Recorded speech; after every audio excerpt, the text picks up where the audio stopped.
Hello YouTube and welcome to another one of my Duel Links videos.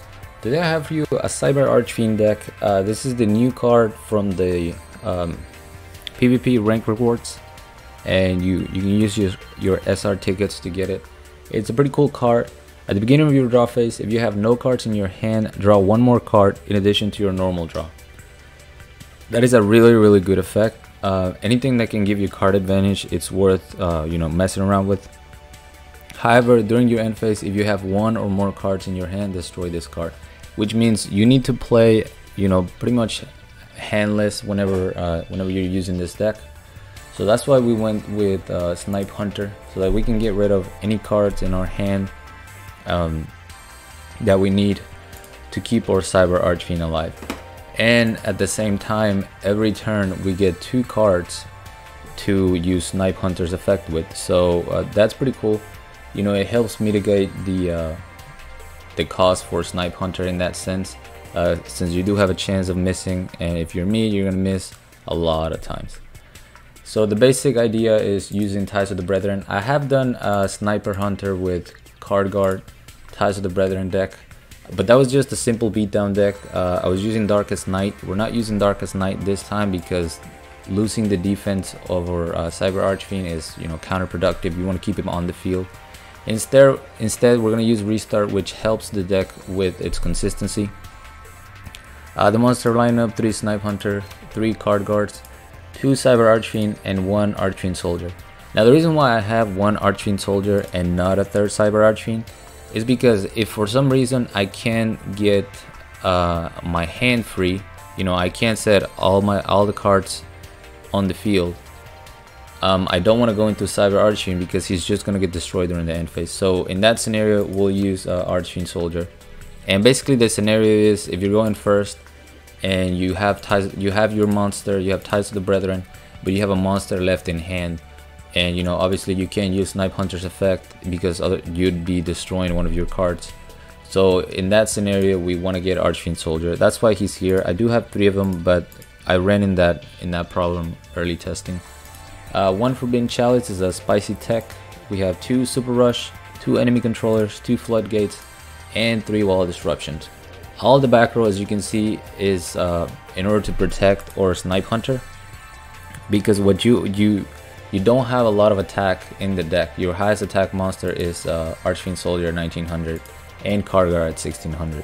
So the way you're gonna get through your opponent's monsters is using Snipe Hunter. If we run into something like Hazy's, we have the wall disruption and floodgates and the Super Rush.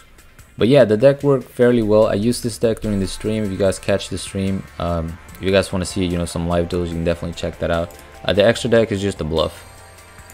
And yeah, let's get into these replays. Recently, my boy Playmaker also made a deck using Cyber Archfiend, so I recommend you guys check that out if you want another take on the card. And another shout out to my boy Nasser for actually, giving me the idea of the concept, Cyber Archfiend and Ties of the Brethren. So shout outs to both of them. So we're gonna go for a restart. Like I said, we're trying to fish out the Ties of the Brethren, and at the same time we're trying to get a one monster hand.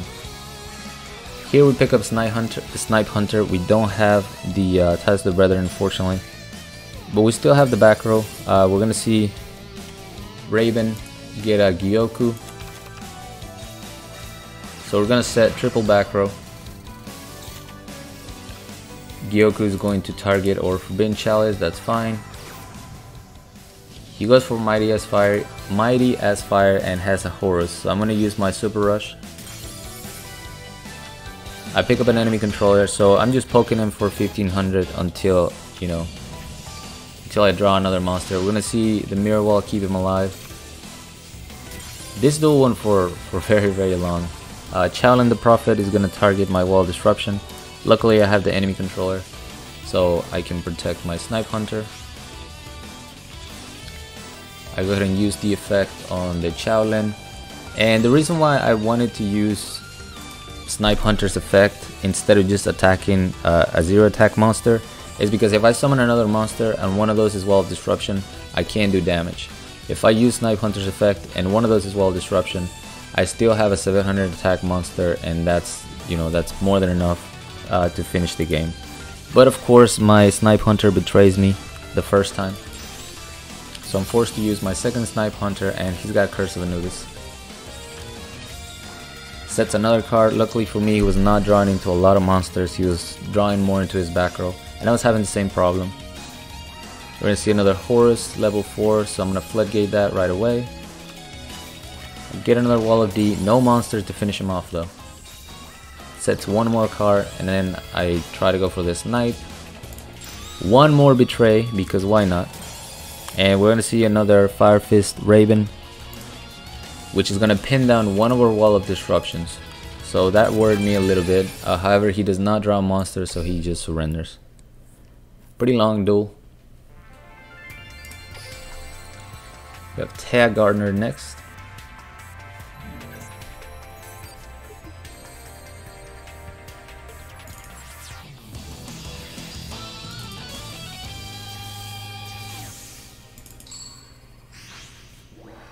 We're going second. We don't mind going second, even if we have to use Ties of the Brethren, and that's because that way we can for sure clear our hand and keep our Cyber Archfiend alive. Duel. So just like in this scenario, say I was going first with this hand, I would have summoned Card Guard, activate Ties of the Brethren, and if I brought out the Cyber Archfiend, he was gonna be destroyed during the end phase because I had two monsters in my hand and I couldn't use Snipe Hunter's effect. So in here we don't mind going second. I'm gonna summon the Card Guard so I can bring out the Prismatic Snipe Hunter, because why not? Look at that beautiful card. Put the token on my Snipe Hunter to protect him from destruction once. And I figured this was the trap, so that's why I wanted to focus on destroying the trap first, because if I destroy the Amazoness and then I destroy the trap, he gets to resummon that Amazoness. It turns out it was the Amazoness Onslaught, so that goes to the grave. Then I get betrayed by my Snipe Hunter, but that's fine because I needed to get rid of my entire hand anyway, and the Ties of the Brethren set was not going to do anything for me. He's going to summon a Amazoness Swordswoman to try to crash into my Snipe Hunter, but because I have the token, my Snipe Hunter survives and then she just scoops. And I believe this next three duels were against viewers in the duel room we had today. Yeah, Candido 0411. Shoutouts to them, by the way. We had a pretty fun duel room today. Now that you can have up to 30 people, I think we had 23 people at once. Not quite 30, but you know, that's fine. Usually we have people that don't get the opportunity to join the duel room. This time we had plenty of space. Go for the restart. We're trying to fish out that Ties of the Brethren, and there we go. We're going second with Ties of the Brethren. That's perfect.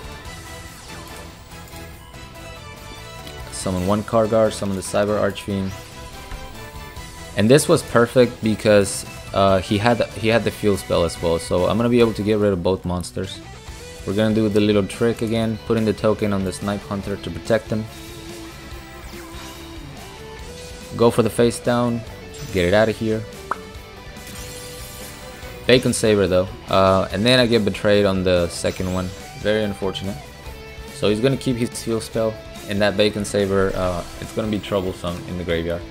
Now here I thought I was done for because he added Forbidden Arts of the Gishki, which lets him tribute my monsters, but luckily he didn't have a level 4 or a level 8. So I'm able to use Snipe Hunter's effect once again, get rid of the Sonic Bird.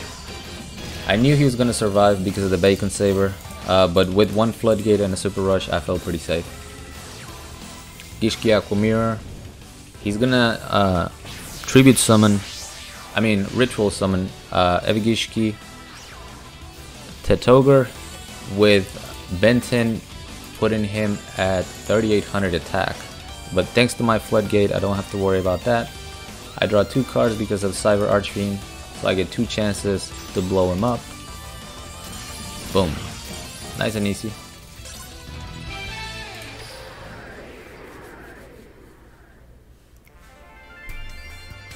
Next we got Bandit Keith.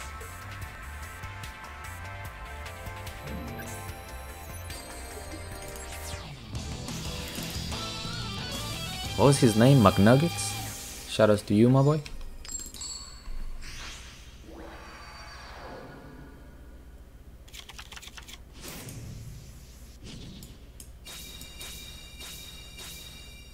We're gonna go for the restart as well to try to fish out the Ties of the Brethren. And we're going up against Archfiends, which is it's kind of a tough matchup. Luckily, we have just what we need, a Fiend and our Ties of the Brethren. This time, however, I don't get my my card guard token, but I still wanted to go with Cyber Archfiend because I had plenty of protection in my 2 wall disruptions for the Snipe Hunter. I want to be able to draw 2 cards next turn. He tries to destroy my Cyber Archfiend. I'm forced to activate Wall of D because he would have gone up to 2100.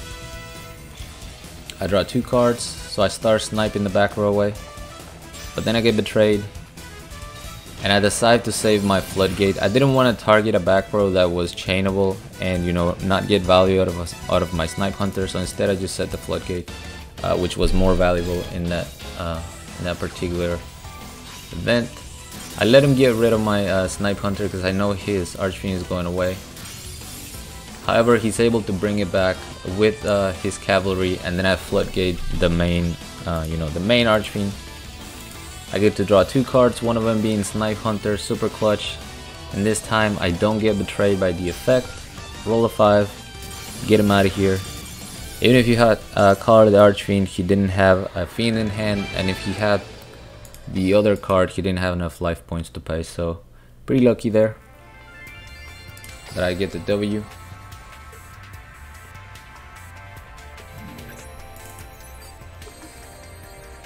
And this last duel is against my good friend Habikun using Yugi Moda. Habikun is a great supporter of the channel. We'll always see him on the streams. He's donated for some packs, so great to have him around. I restart right away because I don't want a handful of monsters, and then I get rewarded by Ties of the Brethren. He's using heroes, which pretty cool. Skyscraper sets 2 back row. I'm gonna summon the card guard. Now, we talked about this during the stream, but I'm still gonna, kind of tease him a little bit. This was a big misplay, activating the powerful rebirth, because this is what would have happened if he didn't activate it.